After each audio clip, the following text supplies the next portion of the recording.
given that my focus is going to be on American identity and the American dream, I thought I should probably begin with a couple of disclaimers. The first is, as you've probably guessed, I'm not an American. So despite having lived in the US for over 10 years, I'm actually born and raised in the UK. The second thing I should probably point out is I'm also not a historian. I'm a political scientist. And the main area of interest for me in politics, especially in recent years, is the idea of political culture, particularly how different cultures influence the construction and the stability of political systems. And one of my big fascinations is American culture. In particular, I guess the question, what does it mean to be an American?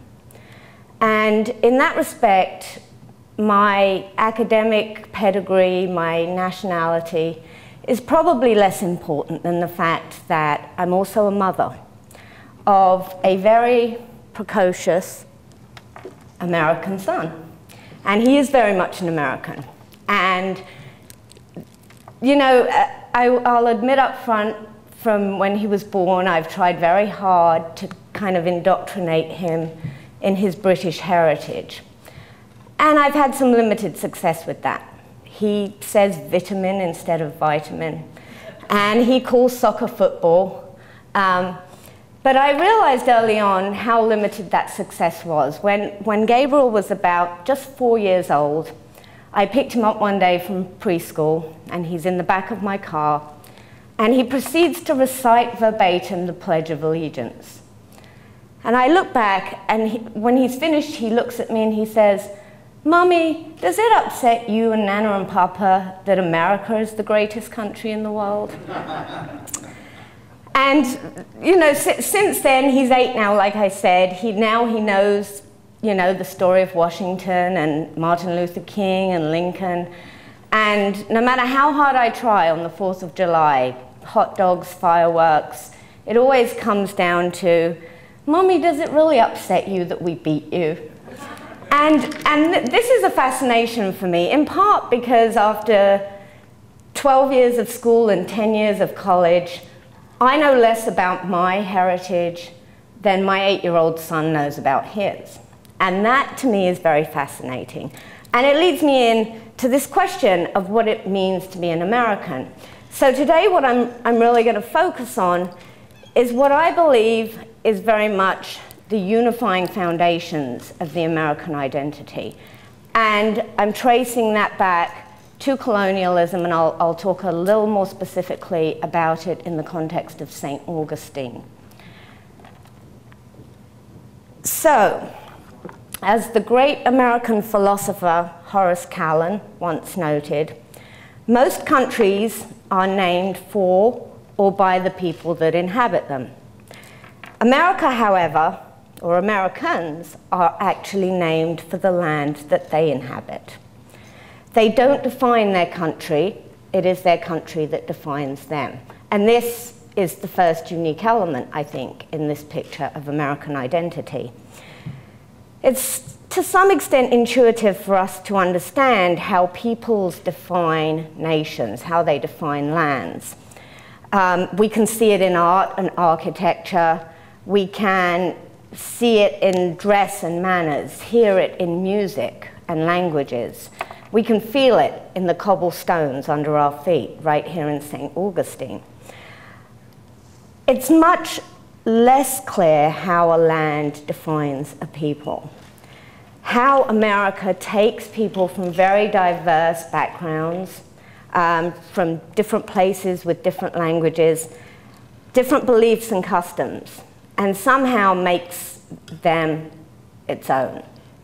How does a place not only provide those people with a dream, but ultimately give its name to one?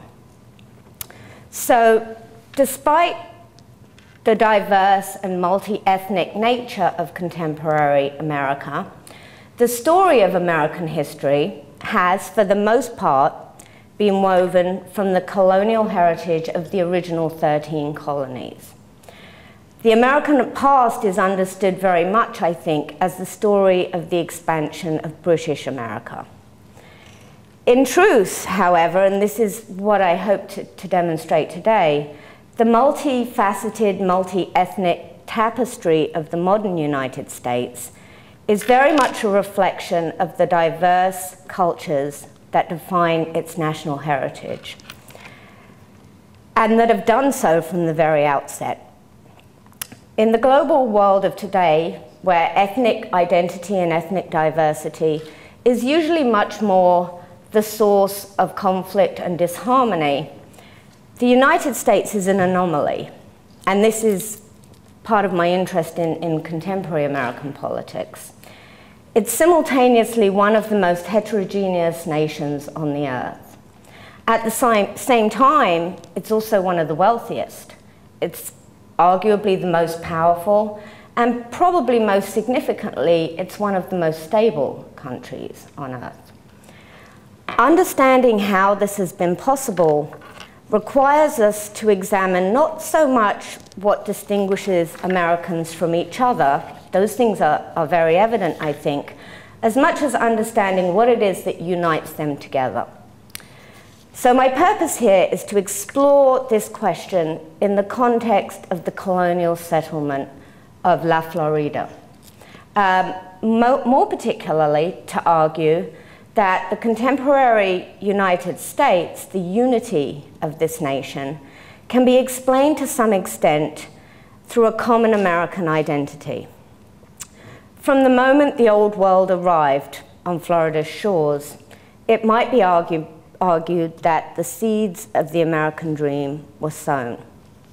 The Spanish, the British, the French, they all came to Florida with very diverse motivations, as my colleague Dr. Johnson talked about. Once they were here, their strategies varied, as did their levels of success and failure. The way they treated and interacted with the natives varied significantly. Their own histories and ambitions influenced a lot of that diversity. And yet together, these Old World explorers planted some common seeds. Seeds that set men and women in motion in search of longevity, in search of wealth, but perhaps most importantly, I think, in search of freedom. Over the past 500 years, 5 different flags have flown over the state that we now call Florida. The Spanish, the French, the English, the Confederate flag, and ultimately the flag of the United States. So there may not be a better place, I think, to examine the foundations of American identity. An identity that I will argue is created through a process in which culture and place become intertwined in all their glory and all their tragedy to create a new world. Okay.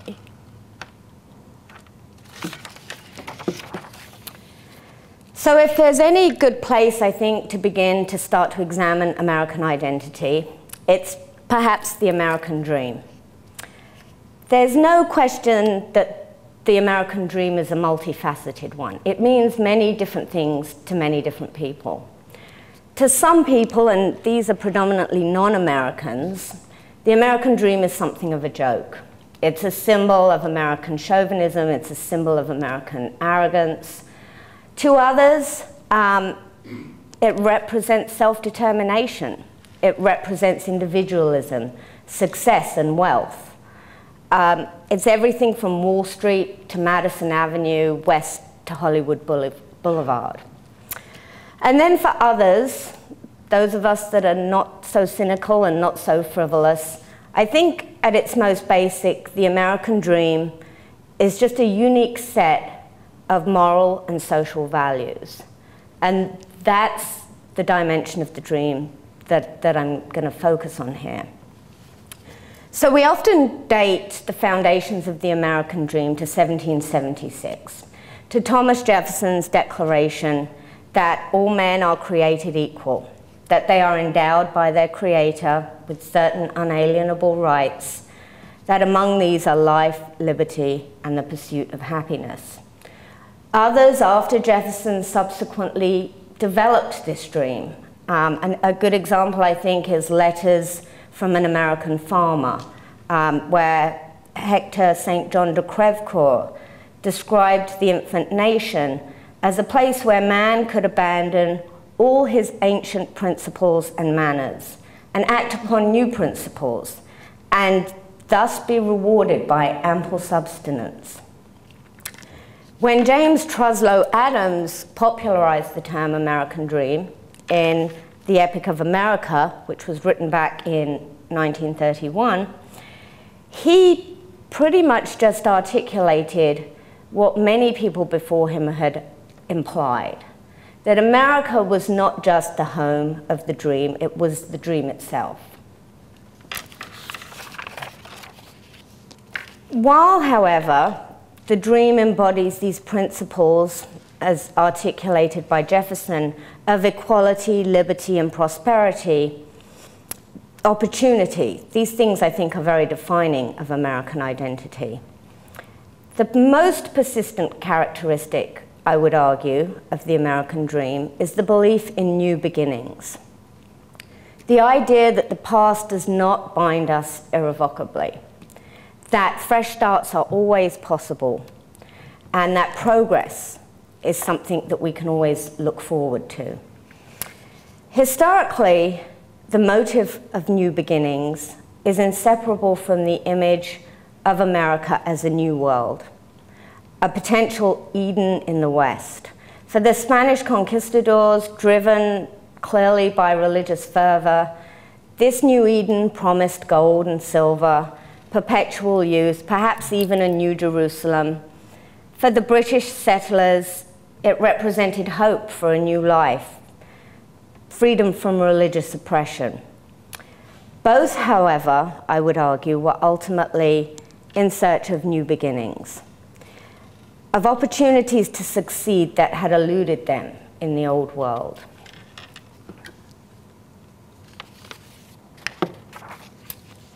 So while the vision might be stamped with the brand of American, the dream of new beginnings did not begin in America.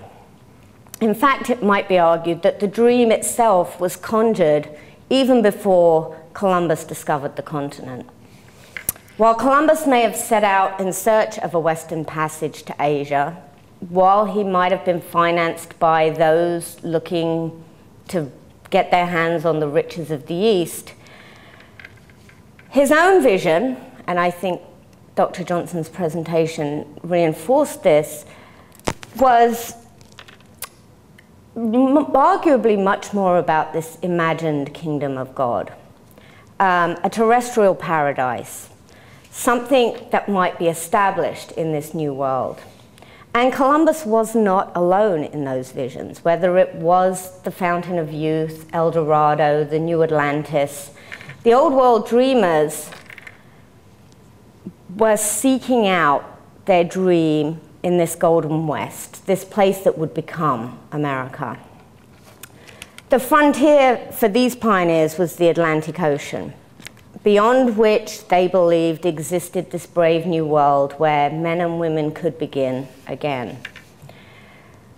I think from those beginnings, the tensions and the ironies inherent in the American dream were very evident. Disease, starvation, violence pervaded the new land of plenty, and the disparity between the dream and the reality was very evident for the Old World explorers. Aspirations for personal gain and success confronted attempts to create communal harmony in the New World. And then, as now, the promise of opportunity frequently was unrealized.